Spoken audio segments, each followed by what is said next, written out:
All right, let's jump straight into the vessel-sized framework for Step 2 CK.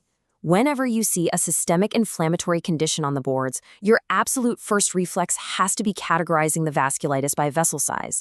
So in this explainer, we're strictly zeroing in on the test day decision logic for large vessel and medium vessel vasculitis. For the large vessels, we're tackling giant cell arteritis and Takayasu arteritis. And for the medium vessels, our algorithm is going to cover Kawasaki disease, polyarteritis nodosa, and Berger disease. If you master this specific framework, you are going to navigate these really complex vignettes with absolute precision. Listen, age and demographics are literally your ultimate test day anchors for large vessel vasculitis. The vignette is essentially handing you the diagnosis before you even get to the symptom list. If they describe an older patient, almost always over 50, you are instantly zooming down the giant cell arteritis pathway. But if the patient is a young Asian woman, usually somewhere between 10 and 40 years old, your brain needs to immediately snap to Takayasu arteritis. Lock these two demographics in right now because they are the strongest differentiating filters the test raters are going to give you. Okay, so we've established our older demographic for giant cell arteritis. Now watch for a very localized presentation. The patient is usually going to have systemic symptoms like fever, fatigue, weight loss, but it's coupled with a really prominent headache right in the temporal areas. You might also see them having arm claudication with brutes in the subclavian or axillary areas. Or they might have that classic stiffness in the shoulders and hip girdle, which is polymyalgia rheumatica or PMR. But here is the absolute most crucial point: jaw claudication.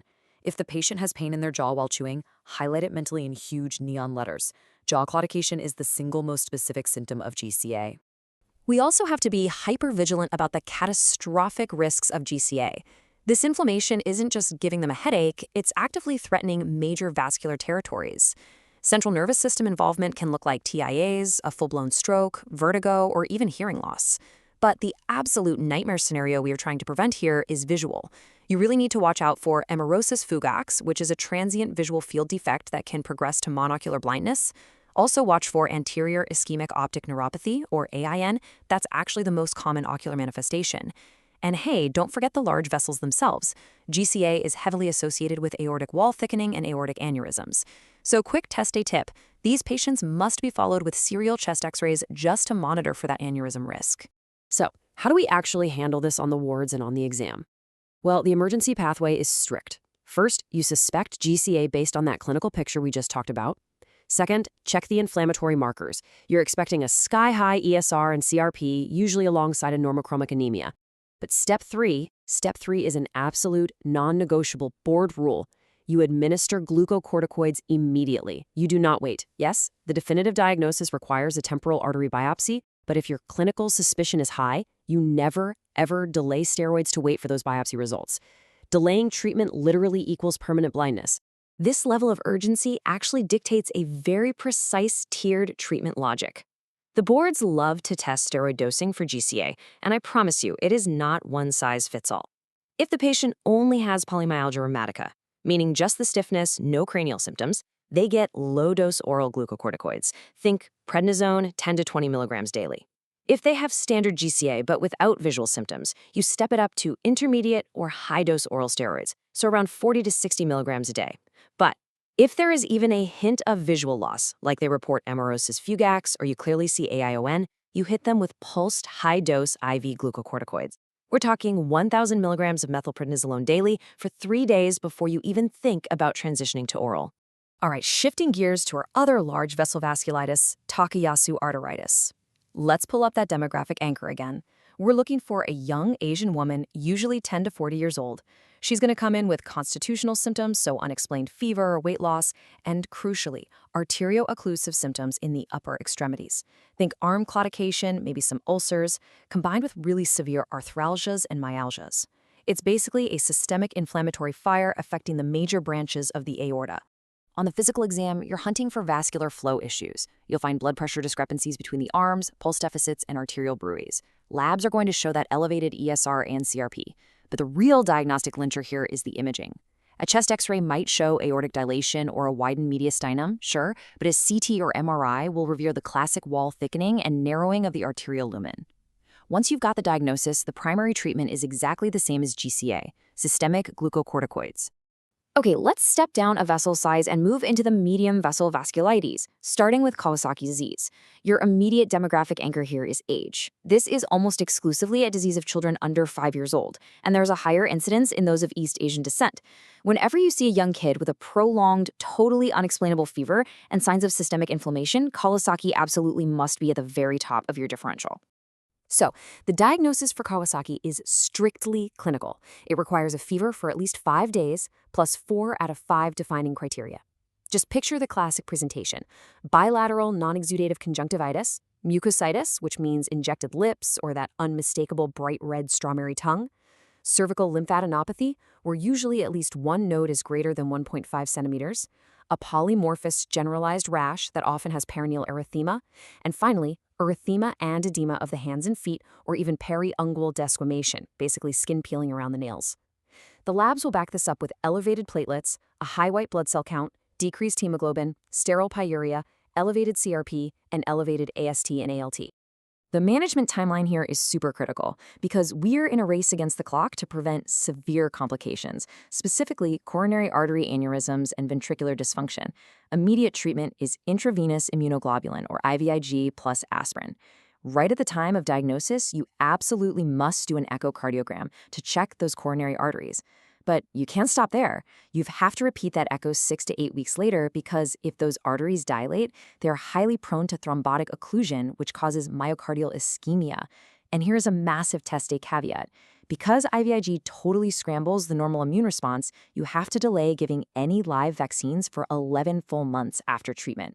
Real quick, let's just pause for a second and do an active recall check. Ask yourself, which medium vessel vasculitis is strongly associated with viral hepatitis, but typically tests negative for ANCA?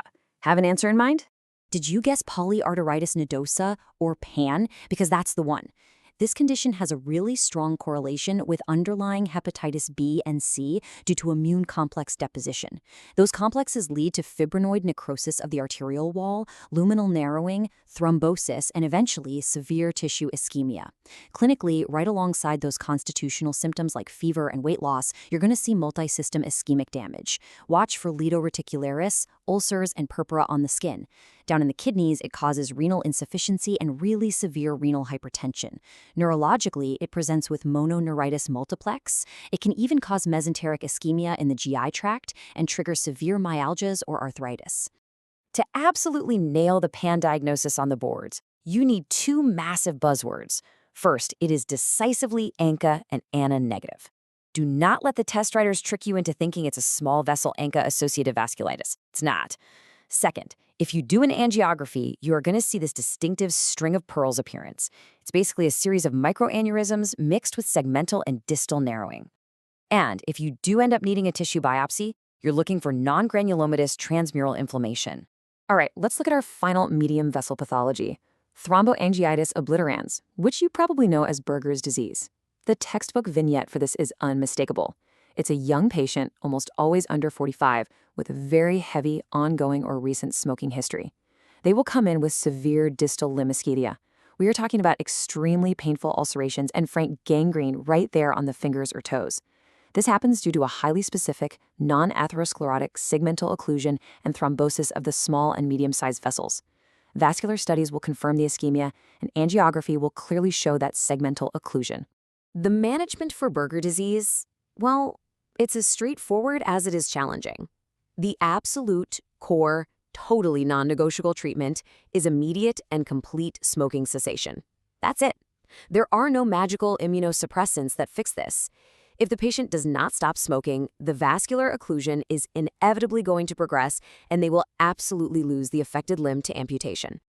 Okay, let's bring the whole shebang together for a final rapid-fire rundown to lock in your test day algorithm. Large vessels, older patient with a temporal headache and jaw claudication, giant cell arteritis. Give steroids immediately, do not wait for the biopsy. Young Asian female with arm claudication and blood pressure discrepancies, Takayasu arteritis. Check the aorta on CT. Medium vessels, child under 5 with a 5-day fever, rash, and strawberry tongue, Kawasaki disease. Give IVIG, aspirin, and get an echo of the heart immediately.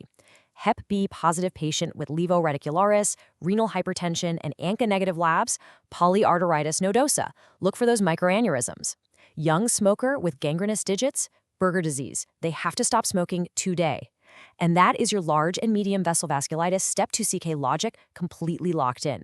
Remember, mastering this initial vessel size reflex isn't just a neat trick to snag a board question, it's exactly the framework you'll use on the wards to save a patient's vision, their limbs, or even their life.